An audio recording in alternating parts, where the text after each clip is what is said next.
Today we have a really special guest with us. We have Mike Stewart from Wild Rose International.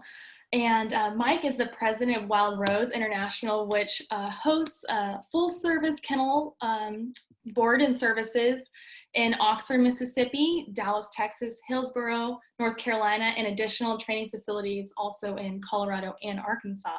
So you might have seen his dogs in a couple places, such as Ducks Unlimited and the TV shows, and even the DU mascots. So the signature dogs are considered the gentleman's gun dog. Mike has been seen in over 75 national TV programs for hunting and training gun dogs. He's hosted training with the Wild Rose Way methodology. So we'll learn a little bit about that later today. And the Wild Rose has been featured in cover articles of Forbes magazine 2009, and even again in Forbes Life 2013. So he's been recognized twice in Garden and Gun magazine, and he's the publisher of Wild Rose Journal, and that's the largest online magazine dedication to the sporting dog lifestyle. So, and on top of it all, he is in law enforcement for over 25 years, and he also retired as a commanding officer from the U.S. Navy after 20 years of service. So thank you so much, Mike, for your service, and I really appreciate you joining us today. It's going to be fun. Looking forward to it. Yeah, it's going to be great. You know, we're just talking about keeping your animals first. I know you're busy with your dogs, and clearly you have a method to your success.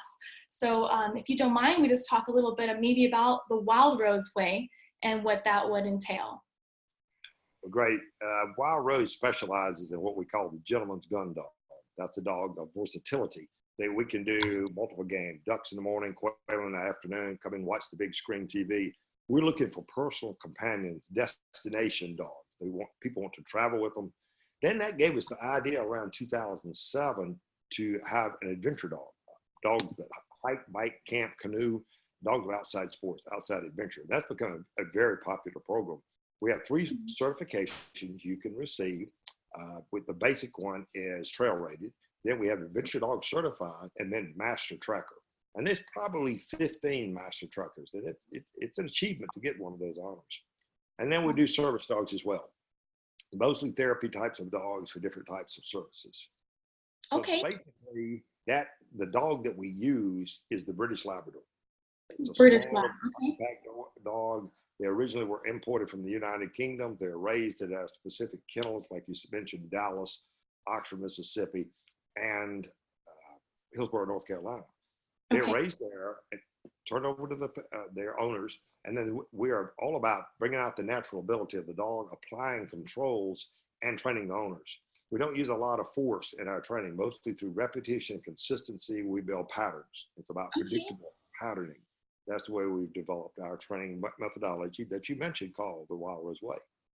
Yeah, and so when you say repetition, so what would a daily routine be like with your dogs in that sense, if you're just doing repetition?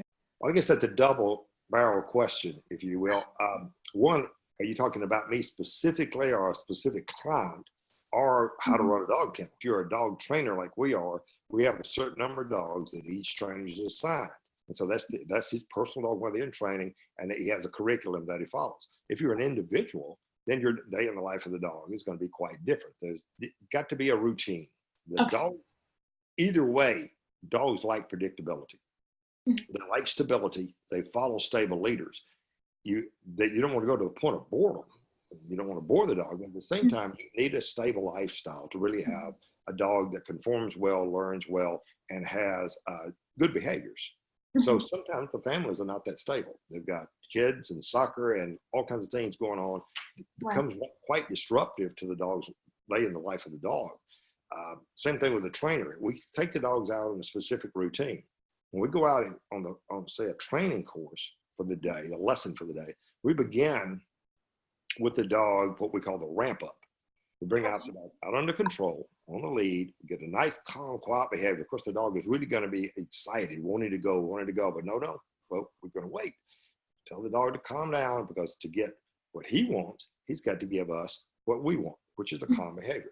Then we're going to do a power walk. We're going to walk really, really quickly and just burn some of that energy off. No stopping, no, just fast. Then we move into the thing called the discipline. when we set the dog down, if we throw bumpers around, we set the dog down on heel, we tell him to sit, we practice the whistle stops. So it's control, exercise, discipline. I recommend the individual take their dog out in exactly the same way. So once we get about 10 minutes into the training curriculum, exercise, I should say, to get to the curriculum, the dog has become patient. He's more under control. He's attentive. And some dogs that are lethargic, it's going to be a very short ramp up. Dogs that have a lot of energy, going to have to burn off a lot more energy. So if you've got a border collie that's really excitable, you're going to have to take that energy down to get them to the point that they're actually learning. How long would you Of say? course, Like, how long? yeah, just in general, like how long would you Yeah, say? generally you're going to be looking anywhere from 5 to 10 minutes on what we call the ramp up. Okay. Then we move into our lessons, the lessons of the day. And generally we teach 3 different skills all in one session. Now they could be related, they could be unrelated. We end the session with a counter skill. That's ending with a positive. Remember this. This is important. This is still important. You want to end on a win. Don't put a sad dog up. So if we struggle with a couple of lessons, we're going to end with something he knows well, and we're still important. I know that behavior, and that reward that, and he goes back under control. So the dog it's creating a pattern. Dogs are very place oriented. They like patterns. They like stability. How else would they learn in the wild? I mean, they have routines. They want to follow a stable leader. They want to have stability and organization in a pack. That's the way we train a dog the Wild Rose way. Right. And I like how you say you end on a positive note. And so the next day they're excited to start over again. So that's Right. great. And in the home for the individual. Now let's move away from the training of what we do at Wild Rose. Okay. They move to the individual. There's rules for the dog. You may have to write them down and put them up on the refrigerator, but the entire pack has to conform. What's the pack? Oh dear, mom, dad, 3 kids, a cat, and a canary. That's the dog's pack. I mean, everything's got to interact. One guy can't be on board and 3 are not.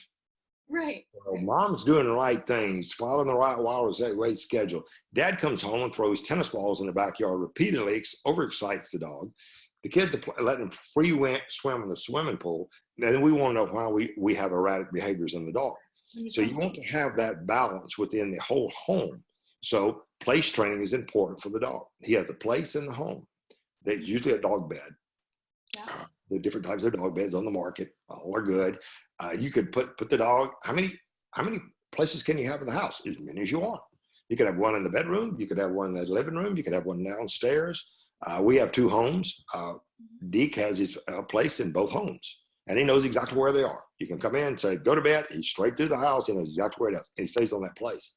They don't get free run of the house. They don't get to play tug of war and chase. There's none of those kinds of games going on in the home. So we end up with a very stable dog in the home environment. So through repetition and consistency, you're going to either get a crazy dog or a calm dog. Your choice. You pick. I like it. Yeah. So when you say that tug of war is not necessarily a good thing to have in the house, maybe go into detail on that for listeners. Well, especially for sporting dogs. Mm-hmm. And we're talking about sporting dogs here, that the dogs comes first and the sport comes second, right? We all realize that. The types of sports that we do would be an upland dog for quail or pheasant, or a duck dog. Their job is game recovery. They're basically conservation dogs. So we shoot a bird and it's still wounded. We need to find that bird. And sometimes the bird's way faster than we are, or would get away or be lost. So the best conservation agents a hunter has out there is a well-trained retriever. So imagine tug of war and chew toys, and you want to find a bird and bring that bird back, preferably uneaten. Right. 2 conflicting behaviors. So dogs don't need conflicting behaviors in their life. You don't want to teach chewing over here and not chewing over there. So if you're teaching chewing over here, and it might be really fun to have that chew bone in the house, and then he chews the Chippendale, you wonder why that behavior occur. Oh, don't chew that, but chew this. They don't understand that. You have to build boundaries. You have to build limitations. Reward it when they do correct the behaviors that you want. Reward them. Right. Extinguish the behaviors that you don't want, and primarily just avoid putting in something you're not going to like. Right. I see what you're saying there. So tug of war, chase, ends up being a very game of dominance, assertiveness, and it may create behaviors in the dog that you really don't want. So when we start seeing problems with the dog, any dog, sporting dogs, when we do workshops, you mentioned earlier, I get all kinds of dogs in there. I get smart dogs, I get some dogs not so smart, I get hounds, I get collies, all kinds of things come to the workshops. And so we're open to any type of sporting breed. You get these dogs in there, and people say, oh, I've got a problem, I've got a problem. Okay, there's 4 things I look for. It's called the problem-solving matrix. Number 1 is we look at the genetics of the dog. You know, you've got a really excitable, spun-up dog. Well, okay, you've got a Jack Russell, or you've got a Border Collie, and you really wanted a good, quiet dog in the home, good with the children. Probably that's not the best breed. So you may have a genetic issue. There's more work going on there, yeah. You know, and I run into this one out west. People have a dog on the trail, adventure dog, and it's a hound, big old hound, and they want to know why it runs off. Well, hounds have been bred for 200 years to chase game. Well, he chases the elk, he chases the squirrels. Well, yeah, wrong breed, wrong breed. Okay, so we look at the genetics, and the second thing we're going to look at is the method that you're using in the training. Okay.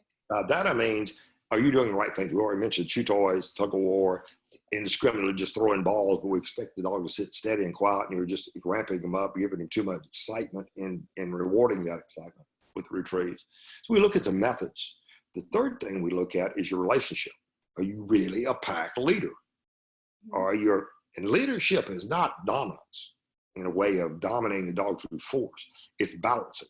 The dog sees you as a leader. He understands that my behaviors I have to color between the lines. I have the rules for the dogs, and they understand that through repetition and consistency and patterning, you're established as the leader, and they like that. They like the stability of it. Then, so I look at the leadership, how well the home is organized, what's going on in the relationship in the home with the kids, and free running or whatever. Right. And then the last one is the handler's ability. Are they communicating well? Their body posture, the eye contact, their tone of voice, what are you doing versus good boy. That means something. It's not what I'm saying. Tonality. It's the tone. Yeah. Is their tone correct? Is the eye contact? Is their body posture? If you're trying to correct your dog and you're laughing at him, he's reading that.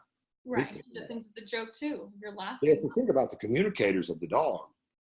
Number 1 is body language. Number 2 is tones. And number 3 is what you're saying. That's the least effective communicator for a dog. In fact, if you're training your dog well, you don't really have to say anything. It's mostly just body posture and tone, the tone of my voice, my whistle, the blowing of the whistle. So if you look at the problem-solving matrix, there's 4 things in there. How many of those are you, and how many of those are the dog? I see. So the breed, and then 3 to 1. 1 is genetic, it's the dog. The other 3 is you. So first thing I'm going to do is look at that family, look at that home, look at that handler, look at their timing, tempo controls, body posture, what's going on with you, and how in the day of the life of the dog. And then we start trying to solve those problems. Then we worry about the dog itself as we go on. So most of the problems are caused by us. Okay.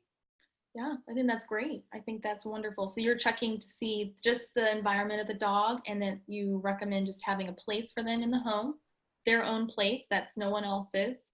So you're saying an example. So a dog's on the couch, that's not their place. So you're saying not to be dominant necessarily in the sense of aggression. You would just do with repetition of taking him off the couch, or how would you go about doing something like that corrective?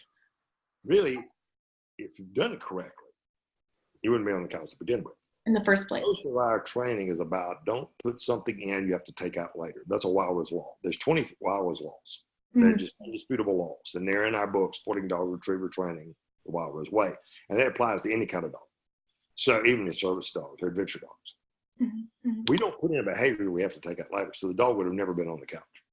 Now, okay, mom's let the dog on the couch. And I've inherited this dog that sleeps on the couch. We're going to get him a bed, and we're just going to take him off the couch. Get off the couch, out. And we're going to put him on his bed. And he's going to get off the bed, we're going to put him back on the bed. And we're going to reward him for staying on the bed, and we're going to correct him for staying on the couch. We should get his collar, give him a little shake, put him back on his bed. He's got to learn that the bed is his spot, the couch is not. And to be a leader, you can't have a subordinate resting higher in a position or equal in position to the leader. We really don't like the dog sleeping in a bed with us. I'd rather have them resting lower than the bed. So if he's going to sleep in my room, I'm going to have a mat or a cot, his dog bed, beside my bed, and he's going to rest slightly lower. I see. So when you look in the wild, you look at a coyote, a fox, a wolf, the leader is going to rest higher than the subordinates. They'll always get on something, on top of something, a little bit higher up the hill. And there's other rules. Leaders eat first. They eat first. Okay. They eat first. So he's fixing to eat. I'm going to eat my dinner. Then I'm going to set his time. You get a behavior before you feed them. Get something. Basically sit. Yeah. Or commandment. Down. Or set the dog on one side of the room, put the food on the other, and direct them. There's lots of films on my Instagrams, and you'll see those on social media. We've got all kinds of little things on there, tidbits that you can do. Also, if you've got a puppy, we've got a whole video collection that we did with Purina on how to start your pup, 16 lessons. And there's a lot of stuff on eye contact and position yourself as a leader with the pup on that little collection. But you get something first. Leaders eat first. If you let's say you want to give the dog a treat, then get a behavior first. So I used to have a couple of Jack Russells. Now, arguably, they're Jack Russell Terriers, but a lot of people call them Jack Russell Terrorists. They're dogs they get into a lot of trouble. And they're a responsible breeder of Jack Russells will not sell you a Jack Russell if you live in an urban setting with a lot of kids. They want them to be out in the open in the fall. They're farm dogs. Okay. I would work with these dogs and develop beds in the house, place training, eating. We went through the door first. They had to go through the door second. They followed, all kinds of things like that. They had to wait to get in the car and then go in on command. All kinds of things that you establish yourself as the leader. But it got so interesting that I could hold their feet up like this and say, give me a behavior. And they'd pick one. They just figured out one sit, the other stand up, whatever. So you just get a behavior before you give something. The basic hostage negotiation. You're not going to give the hostage anything unless he gives you something. So basically it works that way. And all that is establishing leadership, that pack mentality. Yeah, and it's not doing anything aggressive. You're just asking for a reaction. It's a pattern. Give them a positive reaction when you get the reaction you're looking for. And then you reward it. Yeah, and that's capture. That's called capturing. You capture that behavior that you want. Sometimes it's very small. You capture that little bitty piece, and tomorrow it'll be a little bit bigger. Mm-hmm. Mm-hmm. Okay, yeah, that makes sense. And then I was going to go back on what you were saying. In the mornings, you start them like walking first, a fast walk. They're going to be next to you, I'm imagining, right? Or how are you doing that walking? Just so listeners can understand how could they go about doing that themselves. Are you correcting them with any kind of lead, or how are you doing those fast walks? Well, home dog, the dog that lives in the home with us, basically I take Deke lives in the home and he's on his dog bed and he stays on his dog bed until I go out and get a cup of coffee. He knows not to disturb by getting a cup of coffee. Don't disturb the coffee getting. After that, we can communicate. So then I go get him on his bed. Here's another trick for your listeners. Don't call the dog off the place. Okay. Always go back to his place and reward him for a good stay. So I go over and say, good boy, follow him to the door. I let him out. Let him do his business. Mm-hmm. He does his business and he comes back. They're not always on lead like that. So you just let your dog out in the backyard, do his business, or walk up there with him while you drink your coffee, whatever. That's okay. That's free time. That's free time. So then it's time to go to work. You want to train your dog. Now you're building parameters. And that's when you start off with the lead on. That's when you start off with the dog coming out under control, out of the crate, out of the car. For instance, let's say you drive to a location to exercise that dog. When I arrive at that location, I'm going to open the door to the car, but he's not going to come bolting out. Right. Because that way, that's a safety issue. Right. I agree with you on that one. You open the door at Walmart and he comes bolting out, and it goes running out across the parking lot. So I'm going to have him wait. That's the control. Right. So then I say out, and he comes out and he sits down again. Wait, put the lead on. That's the control. Now we're going to do the exercise. That's when we go into the power walk. And that is a fast walk. Just boop, boop, boop, boop. And if it gets out ahead, I just bump the lead. Most people try to pull back this way, get the lead. You're just training for the dead rod. you're teaching the dog to pull. So when I teach a dog to pull, and we want him to pull, like a wagon or a log, we put a harness on him and we put resistance. We pull against it. Same thing with a horse. When you're setting a bit on a horse and he takes that bit and you pull back on him, he just pulls that much harder. So what you want to do is most good trainers are going to try to have a really soft handle on the horse, on their reins, and not put a lot of pressure on that bit. Just that makes it, and you're going to have a hard mouth, and the dog's going to start pulling well. So your correction is across in front of him. So it goes to the side, and it's just, and then also I turn into the dog, not away from the dog most of the time. So I keep pushing the dog back, pushing them back, pushing them back. So that's a couple of tricks. Teaching the dog to come to you without calling them off sit. If you start calling your dog to you and you leave him out there and tell him to sit, here, set him out there again, here. Basically, you're training a CIT. That's a creeper in training. Say that again? Creeper in training. Okay. CIT. So what he's going to start doing is creeping on him. And what you'll set him and say, sit, you'll walk away from him, and he'll. Right.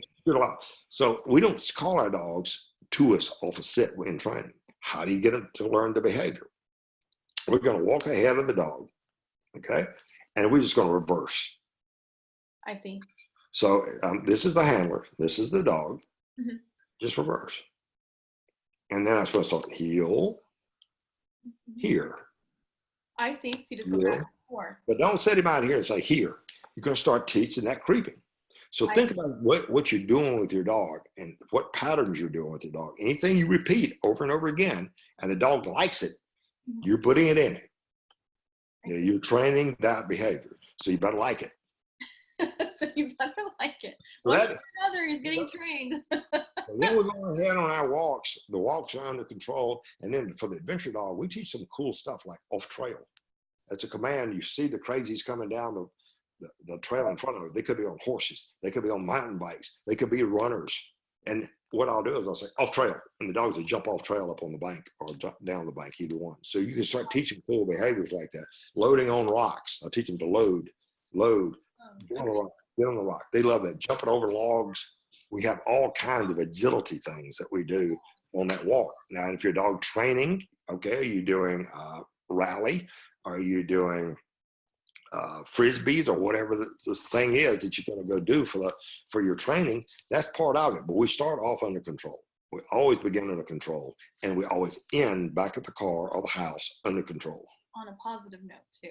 On a positive note. So what you want to do is build that behavior. So when you do get on a trail, you do have to exit on the side of a road. The dog that is a behavior that's been patterned in him, not to bolt out of the car and come out of the car while running all over the place. Right. And I think that would go across for dogs and horses, just a routine in that sense. Like horses get barn sour. You never end at the end by the barn. You would stop somewhere, get off, and then you proceed on a positive note at the end. Right. So just that's great. And just it's a safety issue too, just getting out of the car. You don't want them bolting out. So those are all great tips, really good too. So, and I know when we were talking here, you guys were going to offer a free gift for the listeners for a subscription to your magazine. Yes. The easiest way to register for this thing is to go to uklabs.com. Okay. It stands for United Kingdom, so it's easy to remember because they're British dogs, right? But uklabs.com, and just look up at the right-hand corner, and you'll see subscribe. Right. Click on it, and we'll have it set up for you to get it absolutely. And we'll have a link here next to this video. There will be a link for your free subscription as well. Monthly, and we have really good writers and there's all kinds of things on it. It's on dog training. We'll have recipes, we'll have travel, we'll have adventure, we'll have customer profiles. We have a really good article coming out with one of the top editors of a magazine in the country. He just took his Wild Rose dog home, and he's doing an article on the transition back into the home with other dogs and kids. He's doing an article for us on that. Last month we had the Raven, hunting with ravens. Oh, wow. That's really cool. No. I'm real different too. And it's, Raptors. I didn't mean to say ravens. I meant to say raptors. But similar. We combined the Labrador to flush the duck, and the bird took him out. So how they hunted 300 years ago. So the articles on how to hunt 3 years ago wasn't a raven. That's awesome. And it's all online. Falcon is actually a falcon. That's the bird we used was a falcon. So the subscriptions on an online newsletter, is that correct? Yep, it is. Okay. Yeah. Yep. It's an online magazine. That's great. Well, I think we're running around about a little bit at the end of our time here. So I just want to say thank you again, Mike, for your participation and joining us for this show. That's great tips you've given us too. So if you are interested in seeing more from Mike, just check out the link on the side and you get to have more information for getting involved in his work with his dogs. So thank you again for watching. Wild Rose. For Wild Rose, exactly. So thank you, and we'll talk soon. Okay, bye. Thanks for having me. Bye.